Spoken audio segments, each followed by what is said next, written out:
Hey, it's Jan. Is Jan? Jan. Is Jan? That's easy for you to say.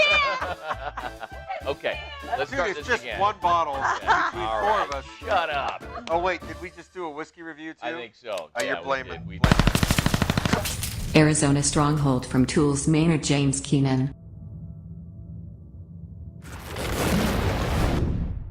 And tonight, we are blessed with having a very interesting wine. Now listen, this isn't the most expensive wine on the face of the planet, but it is unique in the fact that Maynard James Keenan, who is a singer from the band Tool, who you may or may not be familiar with, is involved in. He's not the winemaker, but there's a certain amount of celebrity that comes with lending your name to a wine, right? Without a doubt.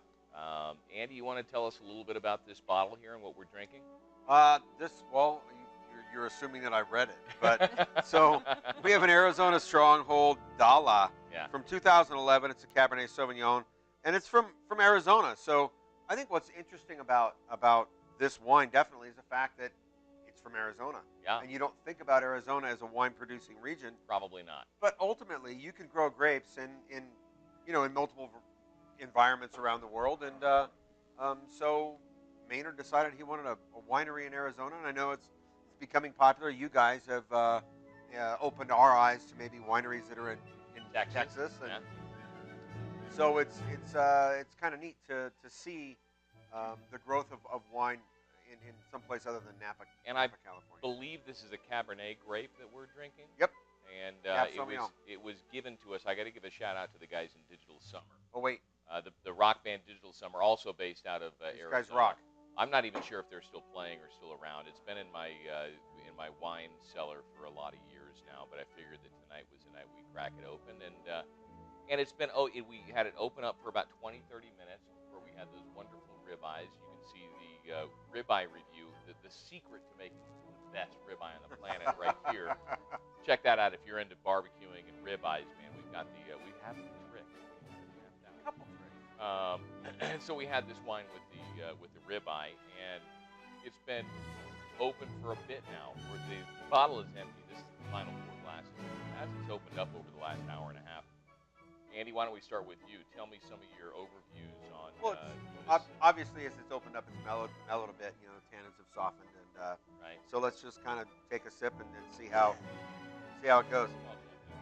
Woohoo!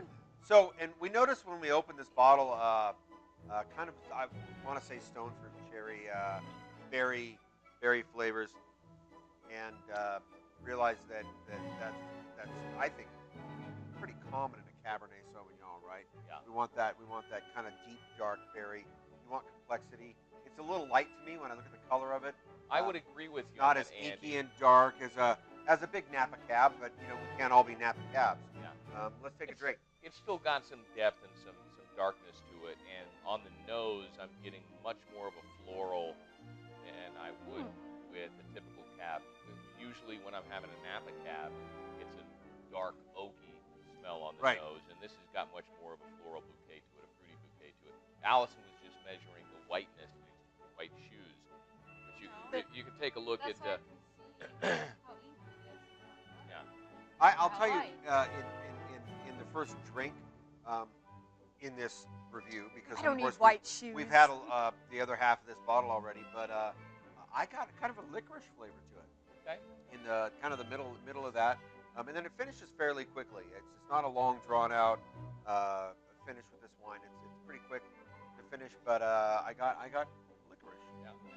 Jill, what do you think about the wine there? Aside from it tastes like wine, you're not allowed to use that hashtag every wine.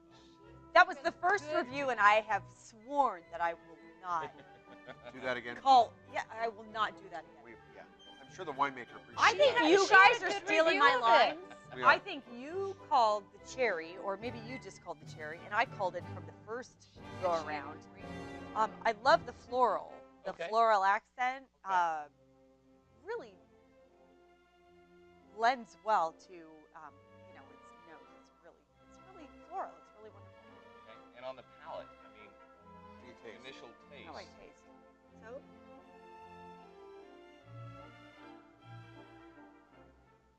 What do I taste? All right, no pressure. Fine. No pressure. Lots of a big red fruit. Okay. dark cherries or Mhm. plums, Mhm. raspberries. And I prefer the less tannic wine, and this is less tannic. This Yes. isn't really this Softened isn't quite a really bit. pungent. This Doesn't is have that bite. wonderful soft, and I like the softer wines. And you said that very correctly. This is a 2011. Very little tannin structure on here. Chances are it's beyond its peak. If we would have drank this wine in 2016 right now, for those who's watching this video in 17, 18, 19, whatever, if we would have drank this wine 2 or 3 years ago or something, got it, it probably would have been. I mean, I think that, and not knowing a whole lot about Arizona as a terroir for wine, Right. but you have to imagine just looking at this, the fact that it's a little lighter in color, it's not gonna age like a big Napa Cab would age or something like that. So I don't know, it's still pretty good though. I think for being 5 years old. Yeah. So we were in Paso Robles last weekend, and we had some Argentinian wines, and the color on their cab was rusty. It was really super Okay, red. orange. Yeah, red orange. And okay. this is very pink. Ruby. It's very kinda raspberry similar. color. Definitely a different shade. Yeah, I know there were Spanish varieties, and they were grown in Paso Robles. Don't misunderstand us. It wasn't True. an Argentine wine, right? But like a grapes Malbec. grown. It wasn't a Malbec though. It's really interesting stuff, and we'll be reviewing that later. Okay.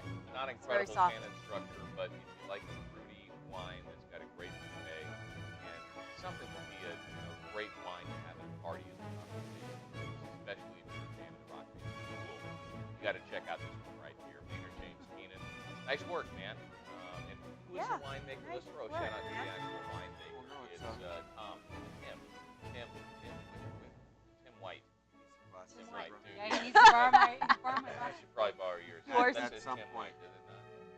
Tim White, winemaker. 100% Cabernet, Arizona. It's Wow. the Arizona Stronghold 2011 100%. Dalla. I don't know what Dalla means, but we should probably look it That's up. what it is. All right. 2011. Well, until next time, we are Jave and Andy and two hot chicks with two dudes reviews.